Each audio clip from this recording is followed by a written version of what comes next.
Samantala, sa kabila ng kanyang nalalapit na retirement, COMELEC Chairman Sixto Brillantes tiniyak na hindi maaapektuhan ang paghahanda ng kanilang ahensya para sa 2016 national elections.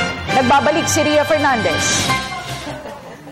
Bago ang pambansang eleksyon sa May 2016, inaasahang magre-retiro si Attorney Sixto Brillantes Jr. bilang chairperson ng Commission on Elections o COMELEC, kasama ang dalawa pang opisyal ng ahensya na sina Commissioner Lucenito Tagle at Elias Yusop.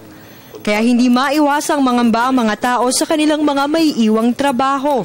Ngunit sa panayam ni Brillantes sa media, muli niyang inihayag na walang dapat alalahanin dahil iiwan niyang maayos ang ahensya.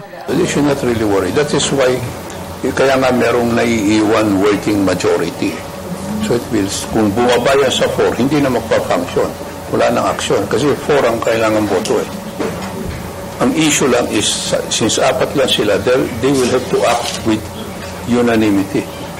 Samantala, sa usapin kung sino ang kwalipikadong pumalit kay Brillantes bilang bagong hepe ng COMELEC, diretso niyang sinabi ang pangalan ni Justice Secretary Leila de Lima, bagamat nasa Pangulo ang kapangyarihang magtalaga. Kasi she has always known election. She was an election law practitioner. Kasama namin siya. Alam ko naman ang style niya. Alam ko naman na naintindihan niya ang eleksyon. Tsaka medyo ang dating niya ay talagang kwan eh. Makikita naman natin the way she runs the DOJ.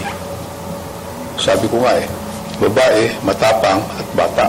Noong nakaraang taon, nanguna si de Lima sa isinagawang survey ng NAMFREL o National Citizens Movement for Free Elections tungkol sa mga maaaring maging bagong chairperson ng COMELEC. Para sa Telebisyon ng Bayan, Ria Fernandez.